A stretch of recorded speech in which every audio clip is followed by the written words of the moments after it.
Hello అండి. ఈరోజు నేను ఈ వీడియోలో చికెన్ ఫ్రై జ్యూసీగా, టేస్టీగా ఎలా ప్రిపేర్ చేసుకోవాలి చూపించబోతున్నాను. ఒక్క అన్నంలోకే కాదండి, ఇది ఉత్తిగా తిన్నా కూడా చాలా టేస్టీగా ఉంటుంది. అస్సలు వీడియో మిస్ అవ్వకండి, ఎండింగ్ వరకు చూడండి. ఇప్పుడు ప్రిపరేషన్ చూద్దాం. ముందుగా ఒక బేషన్ తీసుకొని అందులోకి కేజీ వరకు చికెన్ తీసుకున్నాను.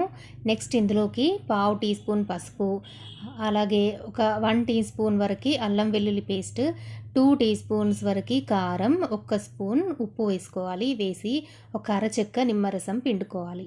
ఇలా నిమ్మరసం పిండడం వల్ల చికెన్ అన్నది చాలా టేస్టీగా, చికెన్ పీస్ అన్నది చాలా టేస్టీగా ఉంటుందన్నమాట మనం తినేటప్పుడు కూడా. సో ఇవన్నీ కూడా మసాలాలు బ్యాలెన్స్ కూడా చేస్తుందన్నమాట. ఇప్పుడు ఇలా చికెన్కి మసాలాలన్నీ కలిపి ఒక గంట పాటు లేదా ఒక అర్ధగంట పాటు అలా పక్కన నానబెట్టేసేయాలి. ఇప్పుడు స్టవ్ పైన ఒక బాండీ పెట్టుకొని, కొంచెం వెడల్పాటి బాండీ పెట్టుకోండి. ఎందుకు అంటే చికెన్ ఫ్రై కదా చేసేది మనం. ఇలా బాండీ పెద్దగా ఉంటే మంచిగా ఫ్రై అవ్వడానికి బాగుంటుందన్నమాట, ఫ్రై చేయడానికి.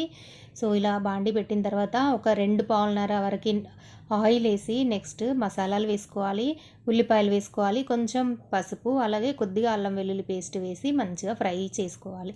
ఇలా ఫ్రై అయిన తర్వాత మనం కలిపి పెట్టుకున్న చికెన్ని వేసి మీడియం ఫ్లేమ్లో ఒక 10 నిమిషాల పాటు ఇలా ఫ్రై చేస్తూ ఉండాలి. మధ్యలో 2 సార్లు కలుపుకోవాలి.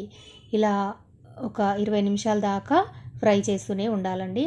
నెక్స్ట్ మధ్యలో కలిపేటప్పుడు మనం ఒక 4-5 వెల్లుల్లిపాయలు తీసుకొని కచ్చా పచ్చగా దంచి ఇలా వేసుకొని కలుపుతూ ఉండాలి. ఇంకా వాటర్ అంతా పోయి ఆయిల్ కొంచెం పైకి తేలుతున్న టైంలో వేయించి పొడి చేసి పెట్టుకున్న ధనియాల పొడి, అలాగే కొద్దిగా గరం మసాలా వేయాలి. వెల్లుల్లి కూడా మధ్యలో వేసాం కాబట్టి ఫ్లేవర్ అన్నది చాలా చాలా బాగుంటుందండి చికెన్కి వెల్లుల్లి వేయడం వల్ల. నెక్స్ట్ ఇలా ఎర్రగా కొంచెం ఫ్రై అయ్యేదాకా కూడా ఇలా ఫ్రై చేసుకుంటూ ఉండాలన్నమాట. ఇలా ఫ్రై అయిన తర్వాత ఇంకా కొత్తిమీర వేసి మళ్ళీ ఒక 5-6 నిమిషాల పాటు కలుపుతూ లో ఫ్లేమ్లో ఇలాగే మనం ఫ్రై చేసుకోవాలి. ఇంకా ఎరుపు కలర్ వచ్చేసింది కదండి చికెన్ ఫ్రై అనేది. ఈ కన్సిస్టెన్సీ వచ్చే వరకు ఫ్రై చేసుకుంటే ఎంతో టేస్టీగా, రుచికరమైన చికెన్ ఫ్రై జ్యూసీగా చాలా టేస్టీగా రెడీ అయిపోతుందన్నమాట. మరి నచ్చిందా ఫ్రెండ్స్? నచ్చితే తప్పకుండా వీడియోకి లైక్ ఇవ్వండి, ఛానల్ సబ్స్క్రైబ్ చేసుకోండి. Thanks for watching.